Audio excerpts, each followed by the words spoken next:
March 6, 1945, the west bank of the Rhine River, Cologne, Germany. The cathedral spires rose through the smoke like broken fingers reaching for a sky that had forgotten mercy. Cologne, Cologne to those who had lived there, loved there, raised children in the shadow of the Dom's twin Gothic towers, was dying. Not the quick death of a bombing raid, though 22,000 tons of Allied explosives had already reduced 90% of the city to rubble. This was a slower death, measured in city blocks, in the grinding advance of tank treads over cobblestones that had known Roman footsteps, in the methodical clearing of ruins that still smoldered with fire set days earlier. Through this landscape of ash and shattered brick, American soldiers advanced in tactical formation. Their uniforms were still too clean, their helmets too unmarred by shrapnel, their movements too textbook precise. To the German defenders watching from hidden positions in the cathedral's shadow, these advancing Americans looked exactly as expected.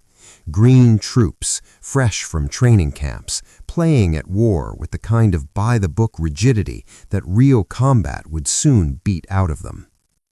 Oberst Hans Voitsberger, commanding the remnants of the 9th Panzer Division, had seen this before. He had seen it in France in 1940, when German panzers had torn through Allied lines defended by soldiers who looked good on parade grounds but crumbled under fire. He had seen it in Russia, where entire Soviet divisions had broken and scattered despite overwhelming numbers. He had written it in his situation reports sent back to Army Group B headquarters. The Americans were numerous, well-equipped, lavishly supplied, but fundamentally inexperienced. They would learn the hard way that wars were won not by fresh uniforms and full supply dumps, but by combat veterans who understood that survival meant abandoning the rulebook. He did not yet understand that he was fighting an army that had rewritten the rulebook. The contempt had deep roots in German military tradition. The Wehrmacht officer corps considered itself the inheritor of a military legacy stretching back to Frederick the Great, refined through the Prussian reforms of the Napoleonic era, perfected in the swift victories of 1866 and 1870. German military doctrine emphasized flexibility, initiative, and the concept of Auftragstaktik, mission-type orders that allowed subordinate commanders to adapt tactics to changing battlefield conditions. This required experienced soldiers, men who had learned through combat how to read terrain, anticipate enemy movements, and exploit weakness without waiting for detailed instructions. The Americans, German intelligence assessments concluded, possessed none of this. They were an army of civilians in uniform, drafted from a nation that had gone soft during 20 years of peace and prosperity. They relied too heavily on material superiority, on air support and artillery rather than tactical brilliance. They advanced by the numbers, following plans worked out by staff officers in rear headquarters who never heard an 88mm shell scream overhead. When those plans met the reality of German defensive positions manned by veterans of the Eastern Front, the Americans would learn what war actually meant. This assessment was not entirely wrong. The American forces advancing on Cologne in March 1945 were, by German standards, remarkably inexperienced. Many had seen their first combat only months earlier. Their officers had learned tactics in classrooms at Fort Benning, not in the smoking ruins of Stalingrad. They carried more equipment than any German soldier could dream of. First aid kits that actually contained morphine, rations that provided 3,000 calories daily, ammunition loads that would have been considered wasteful extravagance in the Wehrmacht. They looked, to veteran German eyes, like exactly what they were: wealthy amateurs. What German observers failed to understand was that American tactical doctrine had been specifically designed to turn wealthy amateurs into an effective fighting force. The Americans had studied German successes in France and Poland, had analyzed captured German training manuals, had learned from British and Russian experiences, and they had concluded that they could not beat the Germans at their own game. American soldiers would never have the years of training and combat experience that Wehrmacht veterans possessed. So the Americans had built something different. The symbol of this difference was visible in every American advance: the radio. In March 1945, the 3rd Armored Division attacking Cologne possessed more radio sets than the entire Africa Corps had deployed at the height of Rommel's North African campaign. Every platoon had a radio.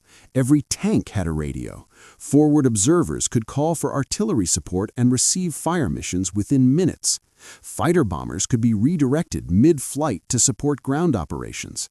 The entire American system was built around communication, coordination, and the ability to bring overwhelming firepower to bear on any German strongpoint that revealed itself. To German defenders, this reliance on radios seemed like another sign of American weakness. Real soldiers used initiative and tactical skill, not radios to call for help. The constant American radio chatter was mocked as evidence that American officers didn't trust their men to think for themselves, that they needed constant direction from higher headquarters. The mockery ended when the radios started working. On March 5th, the day before the main assault on Cologne, a German counterattack struck American positions near the suburb of Werringen. The attack was well planned and well executed by veterans of the 9th Panzer Division. It should have broken through the American lines, driven the Green troops back across the Earth River, and bought at least another week for Cologne's defense. The German assault troops advanced with the confidence of professionals dealing with amateurs. The American response was devastatingly simple. Within 4 minutes of contact, the regimental commander had redirected 3 artillery battalions to the breakthrough point. Within 6 minutes, forward air controllers had fighter bombers inbound. Within 10 minutes, American armor was moving to reinforce the threatened sector. The assault didn't just fail, it was annihilated with a precision that shocked the survivors.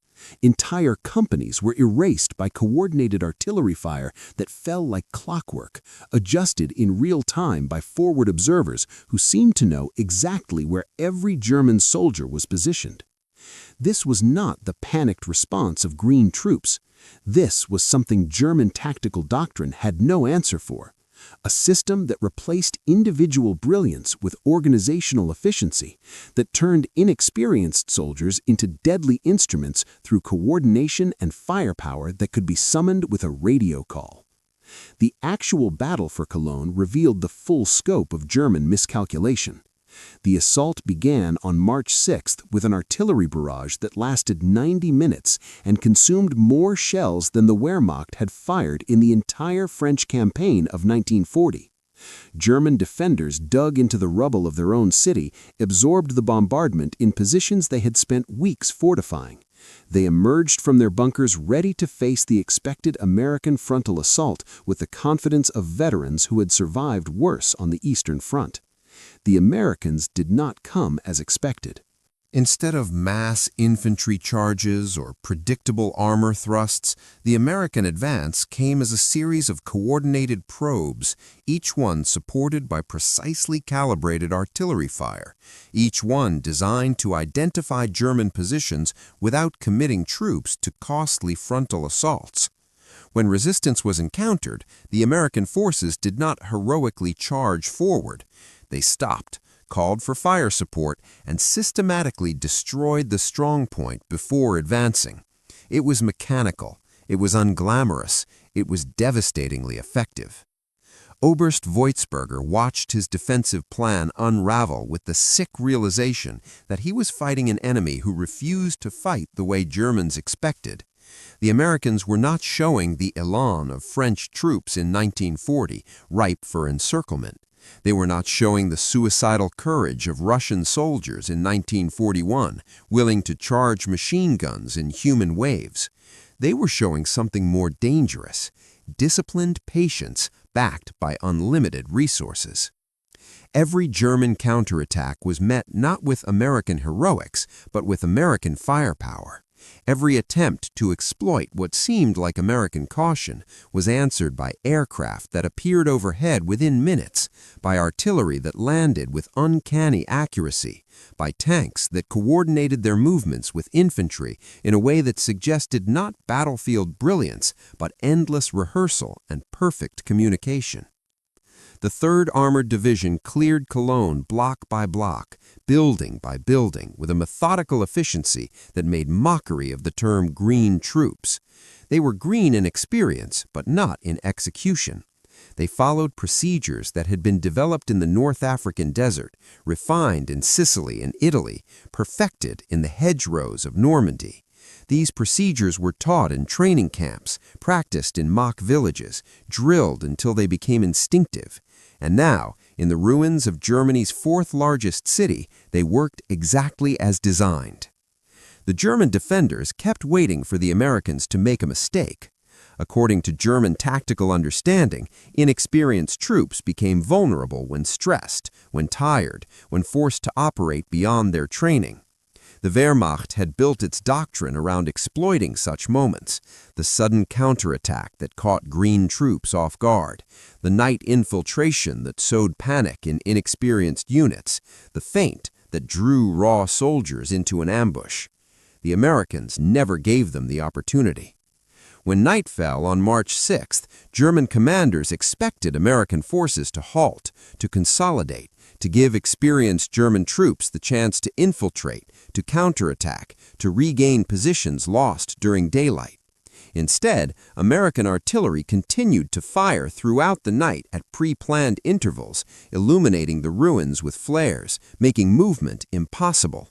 American patrols continued to push forward using tactics they had practiced in night training exercises back in England, coordinating their movements with radio communication and colored flares. By dawn on March 7th, the Americans had advanced another kilometer. They had done it without heroics, without dramatic charges, without the kind of tactical brilliance that German officers might have admired. They had done it by following their training, maintaining communication, and calling for overwhelming firepower whenever resistance was encountered. A German lieutenant captured that morning, an Eastern Front veteran with an Iron Cross earned at Kursk, told his interrogators something that ended up in the Third Army intelligence summary. "We expected them to fight like soldiers. They fought like a machine that never stops, never panics, and never makes the mistakes that real soldiers make." He meant it as an insult. The Americans took it as confirmation that their system worked. By March 8th, the cathedral stood alone in a sea of rubble. The dome had survived the bombing, survived the artillery, survived by some miracle or cruel accident to tower over a city that no longer existed. Around its base, the final German defenders prepared for the last stand that Wehrmacht propaganda demanded. These were veterans, hard men who had fought across Russia and back, who understood that surrender meant imprisonment and probable death. They would make the Americans pay for every meter. The Americans encircled the cathedral and called for a surrender. When none came, they methodically destroyed every building around the dome with artillery fire directed by forward observers. They cut off water lines, escape routes, reinforcement paths. They did not storm the cathedral in a dramatic assault. They simply waited, maintained the siege with the patience of men who knew they had unlimited time and unlimited ammunition. The Germans inside the cathedral held out for 3 days. They were not defeated by American heroism or tactical brilliance. They were defeated by American logistics, by the simple fact that the Americans could afford to wait, could afford to expend thousands of artillery shells to avoid losing dozens of soldiers in a direct assault, could afford to do things the slow, careful, expensive way because they had the resources to make expensive look efficient. When the garrison finally surrendered on March 11th, the American soldiers who accepted their surrender looked exactly as they had looked 6 days earlier when the battle began: well-fed, well-equipped, fresh uniformed. The German defenders, by contrast, were hollow-eyed, filthy, starving. They had fought with the skill and courage that Wehrmacht tradition demanded. They had been beaten by an army that fought with something German military doctrine had never properly valued: perfect logistics married to adequate training. The capture of Cologne became a case study in American military efficiency. In the weeks that followed, as Wehrmacht commanders analyzed what had happened, a disturbing pattern emerged. The Americans were not winning through superior tactics or battlefield genius. They were winning through systematic application of overwhelming resources, coordinated through communication networks that allowed them to concentrate firepower faster than German forces could react. This was particularly galling to German military professionals because it suggested that their entire conception of warfare had been rendered obsolete. The Wehrmacht had spent decades perfecting the art of mobile warfare, of exploitation and encirclement, of using skill and speed to defeat larger but less capable forces. The Americans had essentially declared that skill did not matter when you had enough radios, enough artillery, enough air support to simply overwhelm any defense. German veterans who survived Cologne and lived to see the post-war years would struggle to explain what they had experienced. They had not been outfought in any traditional sense. They had been out-organized, out-supplied, out-coordinated. The Americans had turned war into an industrial process, reducing combat to a series of procedures that could be taught to civilians in training camps and executed with mechanical precision by soldiers who would have been considered barely adequate by Wehrmacht standards. The symbolic radio, crackling with coordinates and fire missions and situational updates, had proven more powerful than German tactical tradition. The Green Troops, derided as inexperienced amateurs, had captured a major German city through methods that replaced experience with system, that replaced battlefield intuition with procedural discipline. And they had done it while looking like they had just arrived from garrison duty. The epilogue was written in the crossing of the Rhine. On March 7, 1945, the same day Cologne fell, elements of the 9th Armored Division captured the Ludendorff Bridge at Remagen, 20 miles south. German engineers had failed to completely destroy the bridge, and American forces poured across before a new defensive line could be established. Within 2 weeks, Patton's Third Army had crossed the Rhine at Oppenheim. Within a month, American forces were across the Rhine in 6 different places. Each crossing followed the same pattern seen at Cologne: methodical preparation, overwhelming firepower, coordination that turned inexperienced soldiers into an effective instrument through system rather than skill. The Germans kept waiting for American inexperience to create opportunities for counterattack. Those opportunities never materialized because the Americans had built an army that did not rely on experience. They had built an army that relied on procedure, on communication, on the ability to bring resources to bear faster than any enemy could exploit weakness.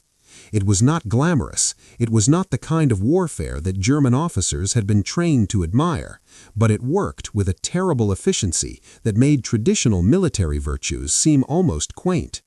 Years later, military historians would debate whether American victory in Europe was inevitable once the industrial and manpower advantages became clear.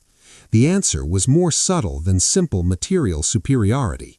The Americans had done something revolutionary. They had industrialized combat itself, had turned warfare into a system that could be taught, executed, and replicated by ordinary men from ordinary backgrounds. The Green Troops who captured Cologne were not exceptional soldiers by German standards. They were not blessed with superior tactics or battlefield brilliance. They were simply parts of a machine that had been designed to win through organization rather than inspiration, through coordination rather than courage, through systematic application of resources rather than tactical genius. And that machine, symbolized by the ubiquitous radio crackling with fire missions and coordinates, had proven unstoppable. The contempt that German officers had felt watching American troops advance with textbook precision transformed into something darker by war's end. The realization that perhaps the textbook mattered more than they had believed, that perhaps replacing battlefield artistry with systematic procedure was not a weakness but a different kind of strength, one that a wealthy democracy could wield more effectively than any warrior tradition. The cathedral still stands in Cologne, surrounded now by a rebuilt city that bears little resemblance to the rubble heap of March 1945. Tourists photograph the Gothic spires without knowing that German defenders once watched from those heights as green American troops advanced through the ruins below. Troops who were mocked as inexperienced until they demonstrated that experience was obsolete when replaced by something simpler and more scalable, a system that worked, executed by ordinary men with extraordinary support, proven in the ashes of a city that had believed veteran skill would always triumph over rookie procedure. The radios went silent decades ago, but the lesson they broadcast remains: that democracies at war could turn citizens into soldiers not through years of training but through months of procedure, and that this transformation, multiplied across millions of men and supported by industrial abundance, was more than sufficient to break armies that had conquered continents.